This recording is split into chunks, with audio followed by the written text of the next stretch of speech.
Welcome back to Echo Ridge and another episode here in our Max Colonization series, where we are continuing the adventures from the last episode, where there was absolutely no chaos at all. We are still building our liquid sulfur tamer. We've got the Sweetle and Grub stables on the way. I need a total of 5 stables, at least according to my notes. 3 for the Sweetles and then 2 for the Grubs. But on the exciting news, we are finally fueling up our rocket ships for the first mission. In fact, this would go a lot quicker if I had 2 pumps doing that. Tie them both into the automation, and those rockets should be filled pretty quickly. We are already up to 20 kilos worth of pemmican. I'll wait till about 50 before we load it into the rocket. With 1 dupe per space mission, 20 would only last about 20 cycles, and that's cutting it a little too close.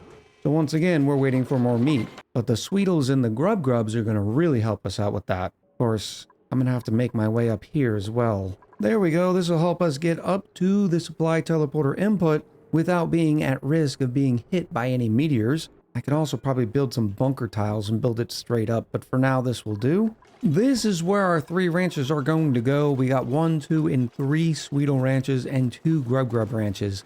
Now, if you remember, in order to get Grubs, you have to have Sweetles that are Sweetle tending some crops, specifically some grub fruit plants. And when they are pollinated by the Sweetles, that Sweetle is more likely to lay a Grub egg. So we need at least 1 ranch that is going to be growing grub fruit plants. Which don't even get me started on the fact that grub fruit, which can be used in mixed berry pie, along with pike apple skewers, gristleberries, can't be used in the berry sludge. I don't understand that. It needs to be changed. Play, please add the grub fruit to the berry sludge. So it makes sense that we're going to stop eating bog buckets here and start eating grub fruits. Which is good because the bog jelly is a terrible 0 quality food and the grub fruit is a poor +1 food. So it'll be a little bit more morale. I've also got the basic foundation in for the thermo aqua tuner and its cooling loop that is going to keep solidifying all of this wonderful sulfur.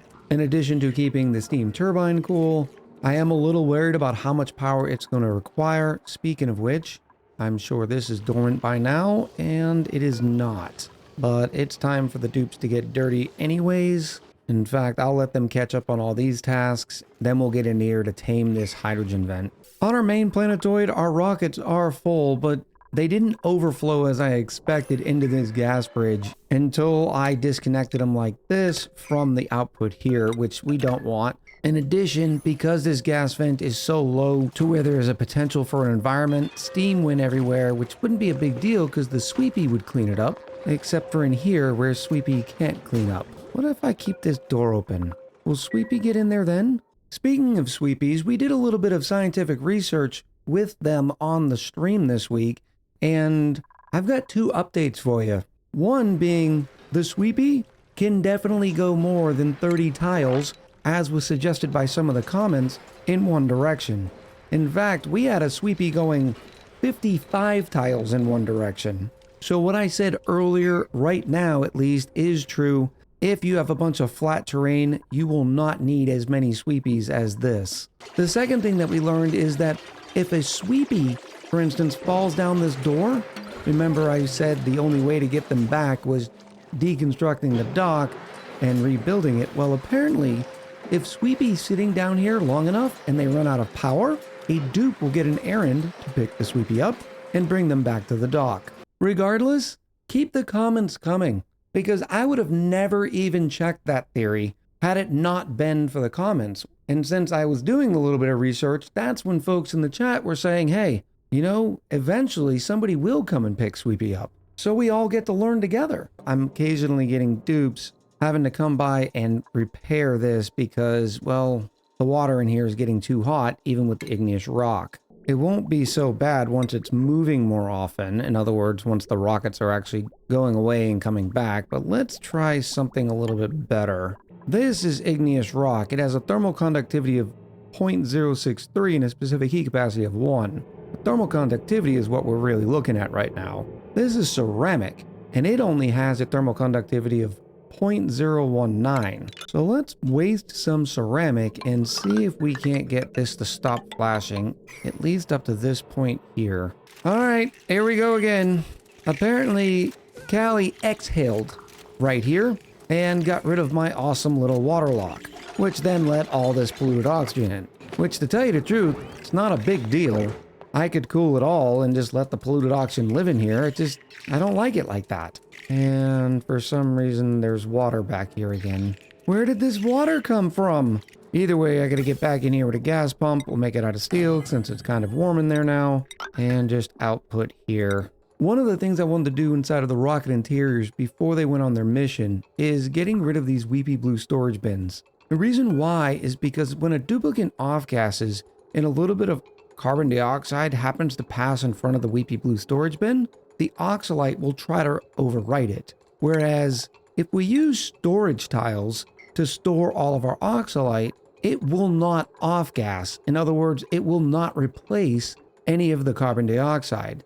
The reason why you don't want it to is because you could get into a situation where if it happens enough, you could overpressure the rocket. Imagine if there's 1,800 grams of oxygen in here and a little piece of carbon dioxide passes over the bin. The oxalite off-gases, and then all of a sudden there's more than 1,800 grams of oxalite. So what we're going to do is I'm just going to replace 4 mesh tiles here with storage tiles. Now, storage tiles do have the disadvantage of they can only hold one item, they can only hold 1 ton of said item, and their filter has to be set by a dupe manually. So if I say oxalite here, notice there's now an errand to change the setting, just like we have to do with some filters. But then I can copy those settings, replace them all there, and then whenever the dupe sets them, all the oxalite will get loaded. But remember, these will not off-gas. You can kind of consider them sealed up tight, unlike the storage bins.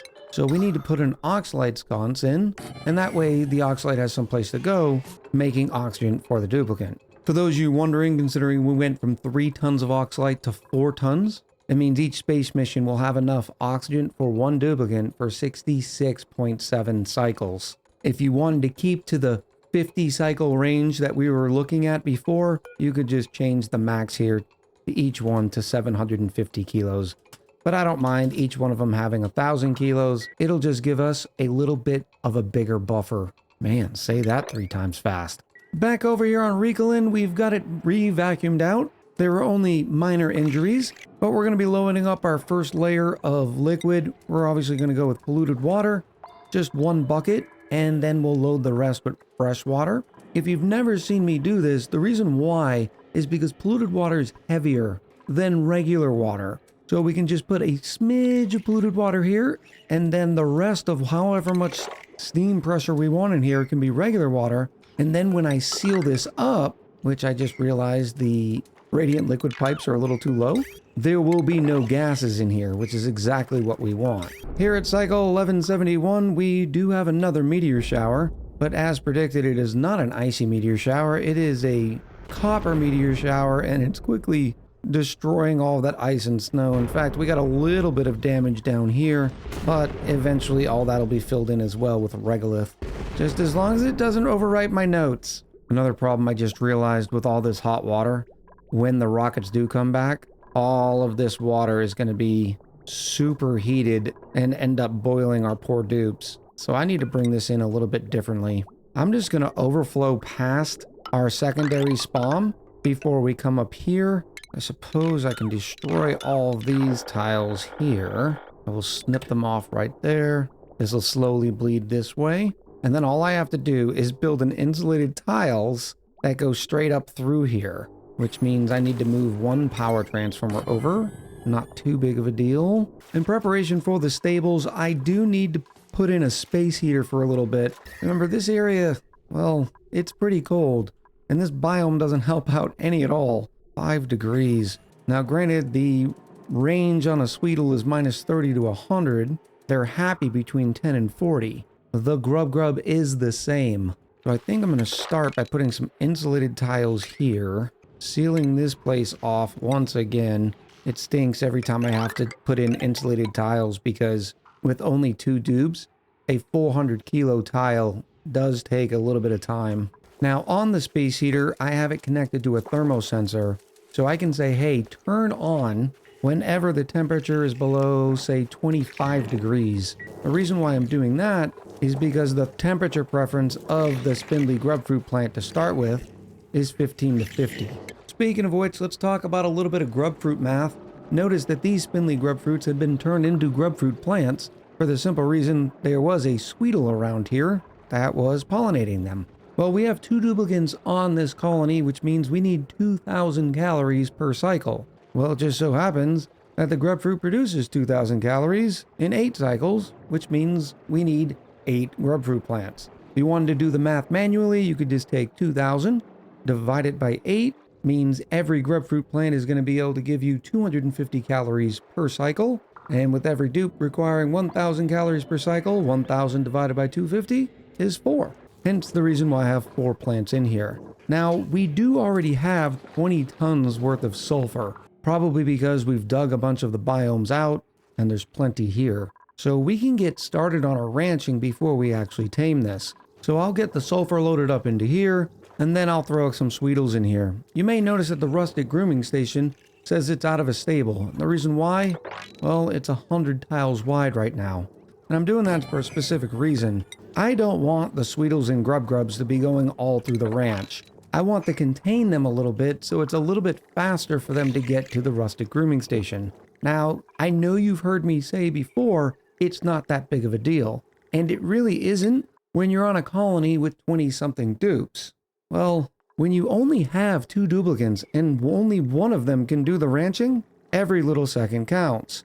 So here, I'm going to put the door and extra tile here. That will make 96. On these ranches, the door and extra tile is going to go right up front. Same thing goes with the grubs.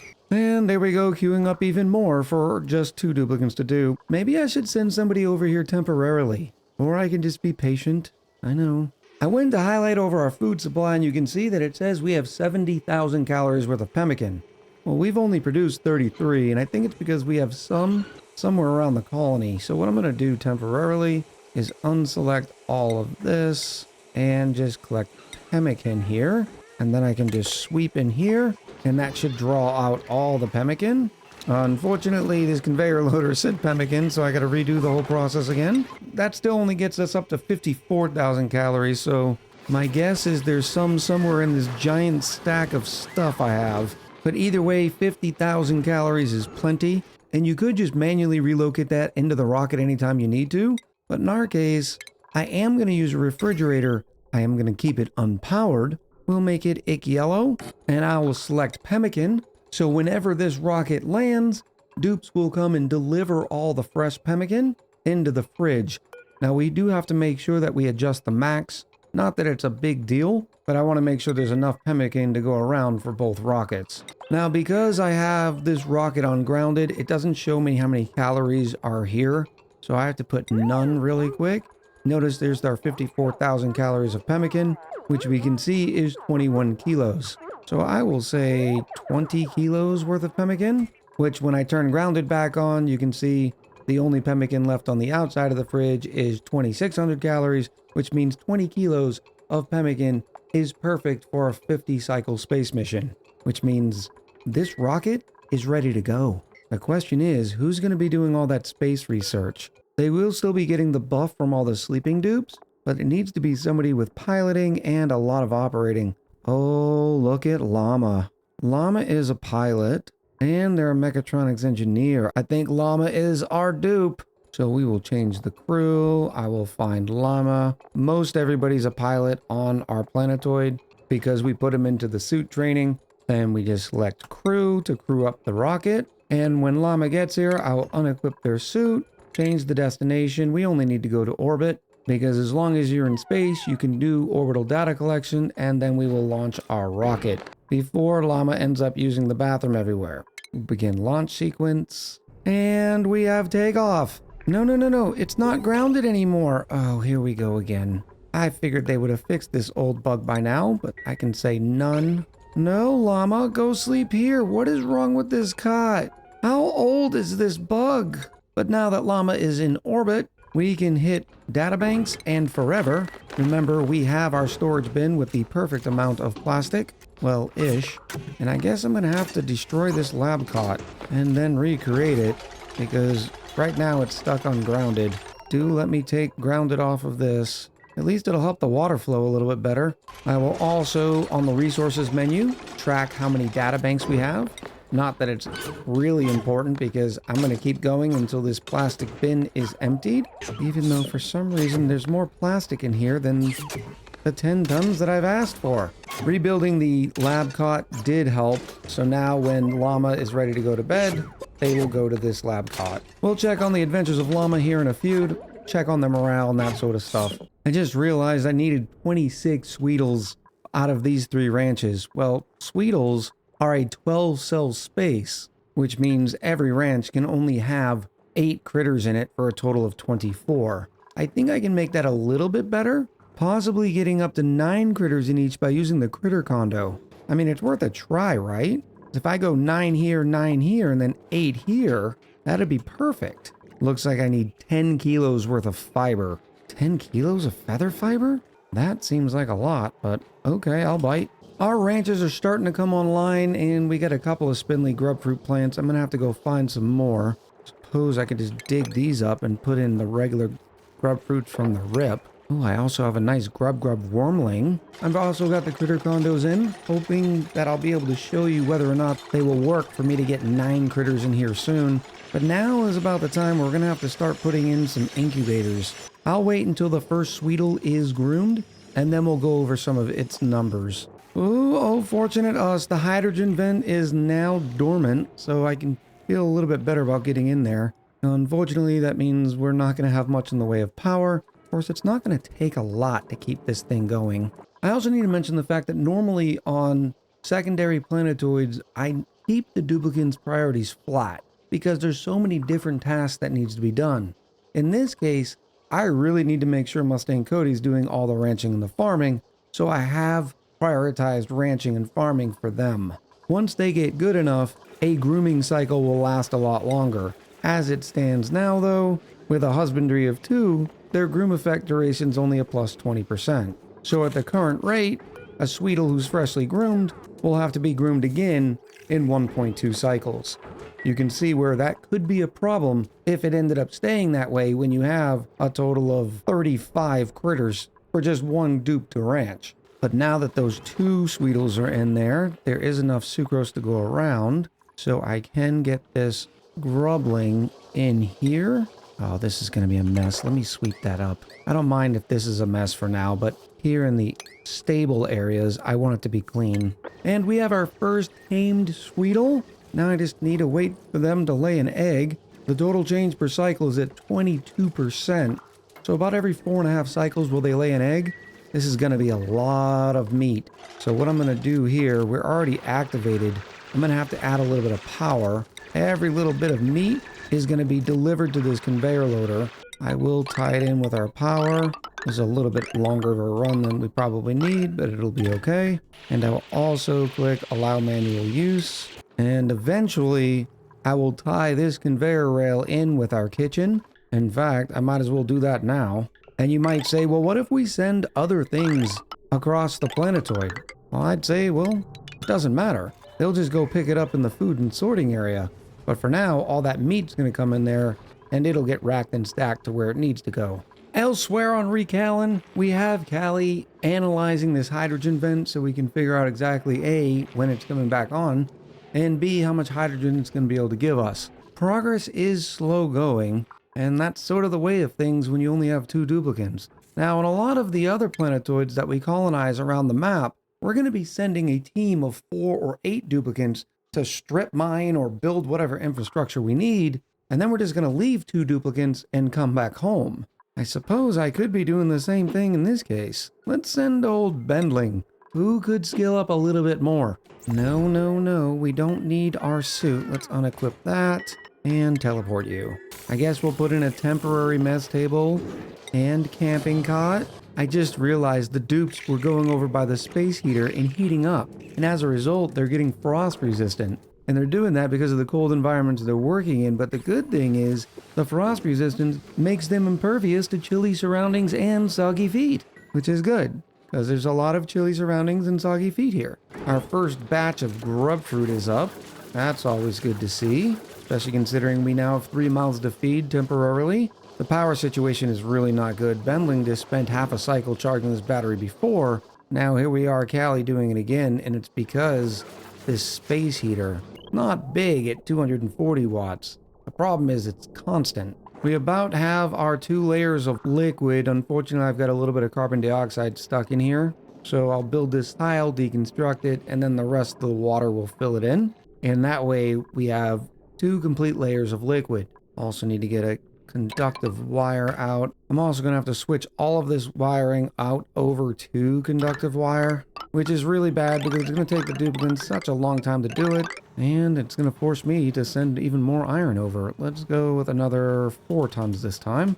Our hydrogen vent has officially been tamed. It's actually going to come active again in 21 cycles, which is not too bad. Its average output of 126 grams per second is not shabby either. It's actually a little bit more than 1 hydrogen generator running flat out permanently. All I have to do now is vacuum this out in preparation for it to start spewing out hydrogen. Now, normally you can't do this, and that's because a hydrogen gas vent erupts at 500 C. So a steel gas pump can overheat, but in this case, we're using iridium, and its overheat temperature is not until 575. On the other good news front, we finally have some Sweetle eggs here. You can notice their base incubation rate is 7% per cycle. So if we stick that egg in an incubator, we take 100 divided by 7, it's going to take 14.28 cycles to hatch. Well, Sweetles live for 75 cycles, and in 75 cycles, I need to replace 26 Sweetles. Well, we just learned that 1 Sweetle egg will round up to give our rancher a little bit of time to go get the egg. So we'll say 14.5 cycles to hatch. That means in 75 cycles, divided by 14.5, we get 5.17. In other words, 1 incubator will only be able to give us a little bit more than 5 Sweetles within 75 cycles. So all I need to do is take my total count, 26, and divide it by that 5.17. And I get 5.02, which means we need 5 incubators to keep those 3 ranches going, at least in the unpowered nature that they are now.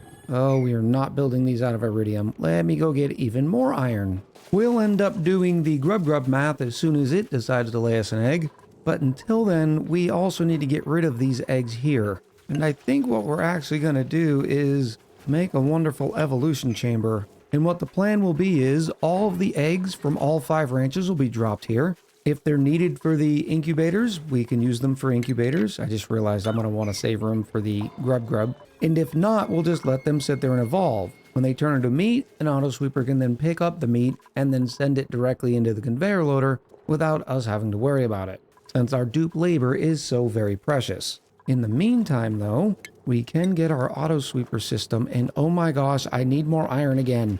At least I'll be able to make the rails out of cobalt. And this colony requires a mechatronics engineer to be able to put in the auto sweepers. Bundling, what do you think? Are you up to the task? You don't have enough skill points. Callie, Alright, looks like we're sending somebody else over too. Dave Hammer, come on down. With Dave Hammer here, and a total of 4 dupes on this colony, we should be able to knock out the rest of these tasks pretty quickly. We've already vacuumed out the hydrogen vent, which means I can get rid of this high pressure gas vent, and I can try to figure out where I'm going to end up putting that hydrogen generator. Probably smart to put it over here. I'm going to have a cooling loop, which will keep this area nice and chill. I'll also be able to put a couple of circuits in here so I can put the thermo aqua tuner on its own circuit. In fact, instead of 2 circuits, why don't I just put 2 hydrogen generators? We've already proven that we have enough. So I'll put 1 on each side, and then a hydrogen generator here, hydrogen generator here. Separate them like this. A little bit of automation never hurt anybody. And just to be incredibly cautious, I'll extend the cooling loop, and then we'll just need to extend the hydrogen. Easy peasy. I'll have it do a 50-50 split. Now to start off with, the thermal aqua tuner is going to require a lot of power because it's going to get all of this sulfur down to temp. But once it's down to temp, we should be able to maintain that pretty easily as it will only be erupting so often. I haven't chose to analyze this yet because, well, I want the thermal aqua tuner running first, but I tell you what, we can get in there and do the temperature shift plates. Dave's pretty good about building. They should be able to build all 8 of those without getting too scalded. If not, once again, we have medical care. Right now, the amount of storage that we have is 20 tiles, and the hydrogen vent will get stifled at 5 kilos, so that's only 100 kilos worth of hydrogen gas. So I think I am going to add a wonderful gas reservoir. We'll make it a dartle gas reservoir. Wait a minute, there's no dartles here. We'll make it a golden gas reservoir. And that way we have a little bit of buffer for the colony's power. And it's another meteor shower here. Of course, I have been recording for a very long time. As the temperature shift plates are being installed, the sulfur is solidifying, which makes it even easier to work in here because they don't transfer thermals as well when standing on hot things as far as, well, swimming in them. But as being shown by Callie, who has no problem standing on the sulfur, they just don't want to swim in it. But once we get those finished, we will end up digging these up.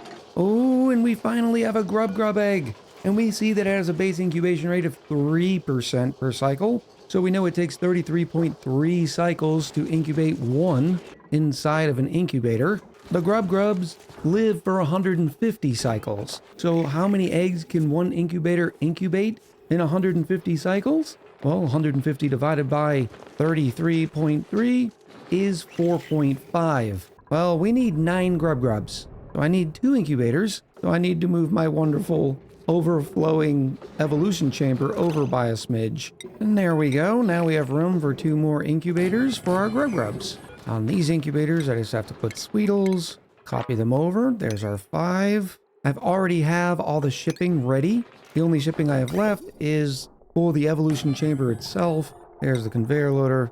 There's an auto sweeper. Extending the power network that could. We can select grub eggs on these 2 fellas. And I think all I have left is to run the meat transport rail over. I'd rather not go through here, but I guess we will anyways. And we just drive it right up into the supply teleporter input. I will keep the conveyor loader here just in case there's something else that we want to manually send. But I will take the meat off of here since it's all going to be transported automatically. Oh, and I'm overflowing again. And this conveyor loader is going to be picking up grub eggs and Sweetle eggs.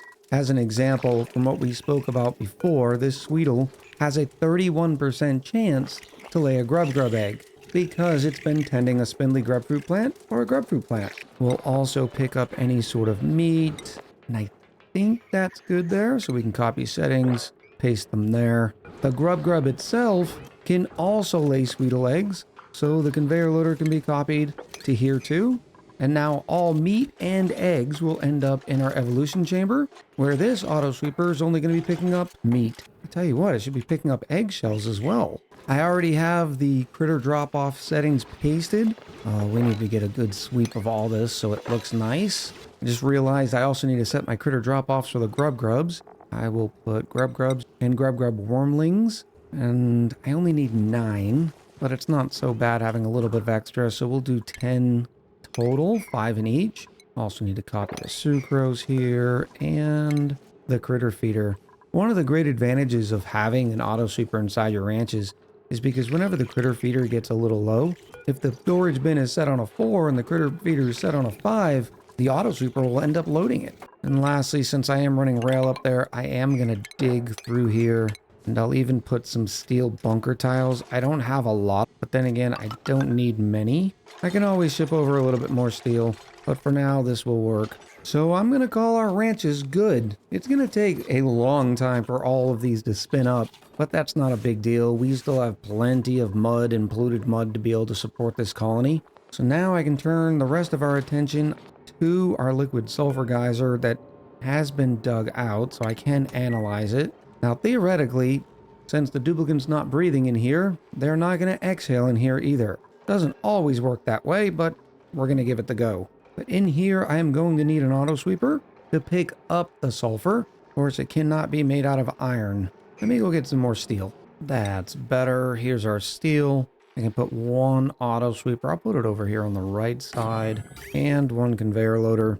And all this conveyor loader is going to be picking up is that sulfur. We're going to go directly inside of the insulated tile up to this tile right here. Well, you'll notice that tile is being cooled. In fact, this is supposed to come up like this. What we're going to do is take a metal tile made out of iron, put it there. I'm also going to have a conveyor chute, and then I'm going to throw some automation in the form of a timer sensor on this chute. And then we'll say, hey, once every 30 seconds, go ahead and open the conveyor chute, which will let a little bit of the sulfur out. In the meantime, it'll be sitting here getting chilled. And that way we're not letting 100 and something degree sulfur come all out.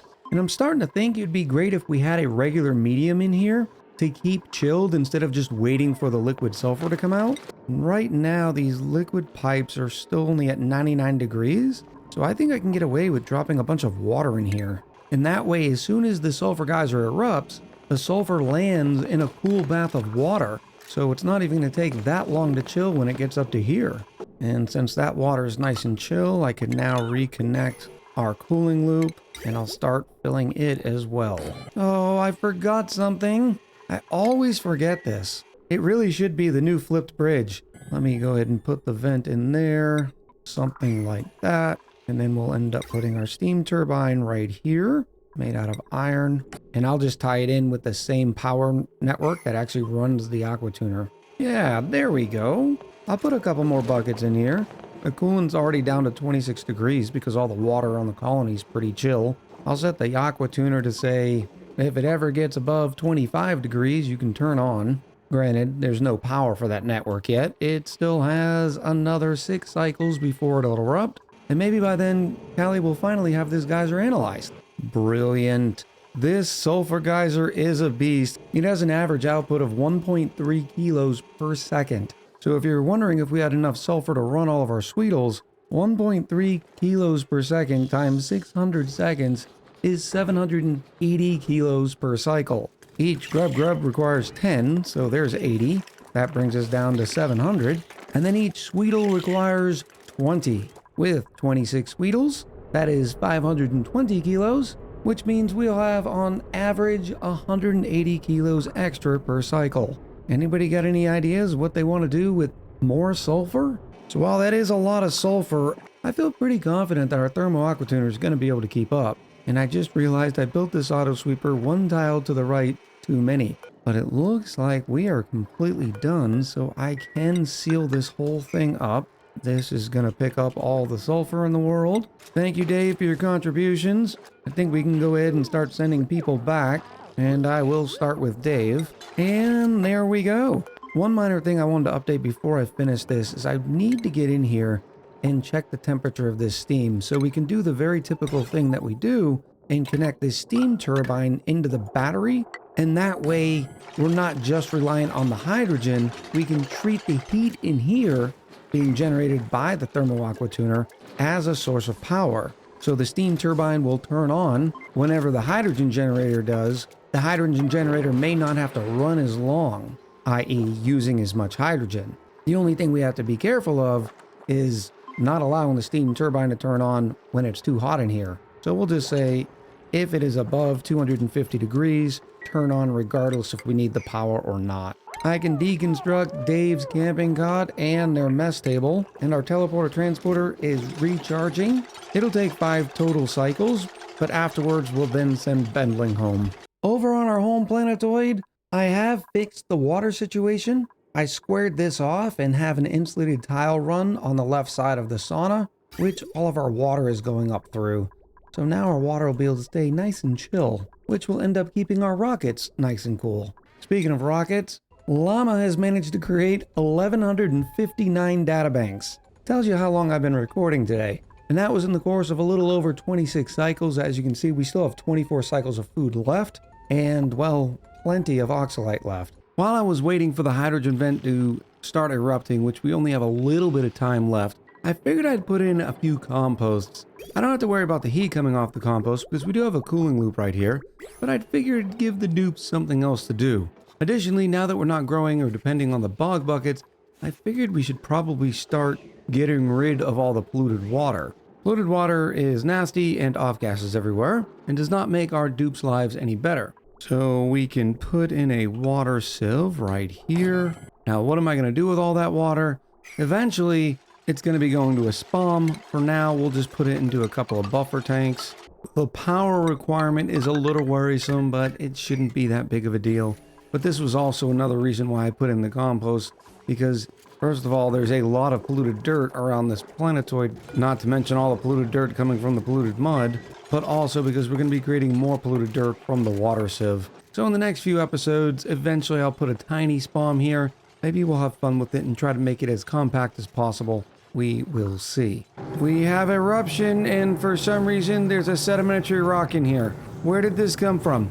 Okay, I can get it out without opening this whole thing up. But the good news is we're going to start having some hydrogen for our hydrogen generators. It's going to take a little while for them to back up. Then over here, what's even better, our thermal aqua tuner is going to start running.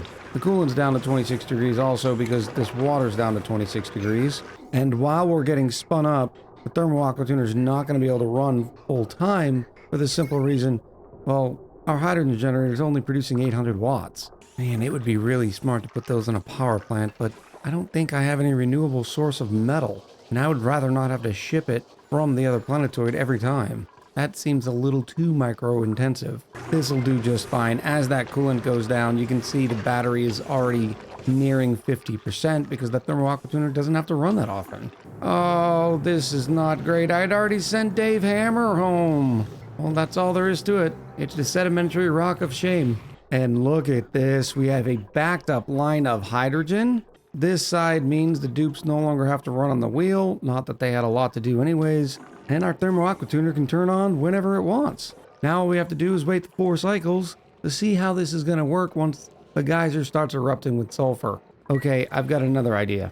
When the hydrogen vent stops erupting, we have a half a cycle to get in there, grab this sedimentary rock, and close it up. Now granted, some oxygen and stuff will go in here. That's not too big of a deal. It'll just end up causing a little bit of damage to our hydrogen generators. Of course, if I did it while it's erupting, maybe there'd be enough hydrogen in this area to where no oxygen went in there. I don't know. Either way, we're winging it. Okay, it's gone. Let's hurry up and build this, please. Oh, will you look at this? I think we got away with it. And there's no oxygen in that line. Absolutely beautiful. Oh, but there is some polluted oxygen. Oh well. To head off any questions that are probably going to appear in the comments, that in the earlier math I did not take into account the fact that the grub fruits are going to be pollinated. Well, there's a reason for that.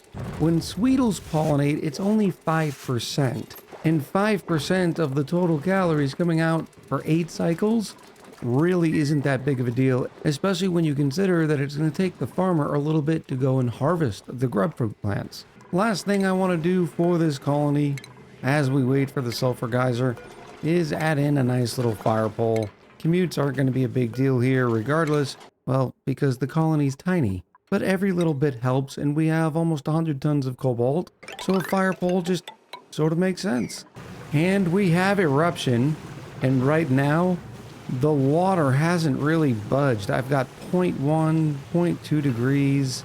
I'm almost thinking I should let the sulfur sit there for a little bit, but I suppose after some time the conveyor loader is going to fill up and we'll have to adjust this timer sensor anyways. Because remember, it's only letting the sulfur out. Ooh, I need to connect it. That would help. Oh no. Local colony lacks mechatronics engineering skill. I thought I had built a rail behind this. Oh, Dave. It's time to go back to the swampy place. We'll even leave them in the suit because they are not going to be here very long. Thank you, Dave. That's all we needed. Have a good trip home. Actually, I'm sorry. I lied, Dave. There's one more thing I want you to do. Can we get an auto sweeper right here? I'd really like for the sublimation station to be filled up automatically with the polluted dirt by the auto sweeper instead of it taking dupe effort. No, no, no, Dave. You're not doing that right now. And then I figure we'll put one up here as well. And that way, I can store all the mud and the polluted mud. Can you reach? Yes, you can. Which will save me even more on duplicate labor. There we go. And now Dave can go home. Thank you for your contributions again. Head home before your suit runs out of air. Or you get hungry. Or you have to go to the bathroom. That eruption cycle is over. And as you can see, the water raised to about 26.4. Not too shabby. The thermo aqua tuner is keeping up just fine. And we already have 463 kilos worth of hydrogen saved up. So this system, I'm going to say, is a resounding success. The only thing I might have to do is you'll notice that the sulfur doesn't cool down quite as much as we'd want it to. This sulfur is sitting at 53 degrees, so I'm going to extend this to say once every 45 seconds. And now I'll see how cool it gets before that vent opens. Still not far enough, so I'm going to up it again to 60 seconds. That brings it down to 45. If I had it to do over again, I would probably have the sulfur being rotated through the water before going up and out. Either way, the sulfur sitting in here is dropping in temp the longer it's sitting in the water. So eventually this is going to get even cooler anyways. In fact, what I can do for the time being is I can just empty the sulfur into here, wait for it to cool, and then reactivate the conveyor loader. Well, that's going to about do it for this incredibly long episode. This one might end up being 2, maybe even 3 videos. We still have some time to wait for the Sweetle ranches and Grub ranches to fill out. In the next coming episodes, we need to get our grubby little hands on the petroleum. But after that, I don't think there's going to be much more to do here. Well, other than a lot of cleanup. I'm looking forward to hearing what you have to say in the comments below.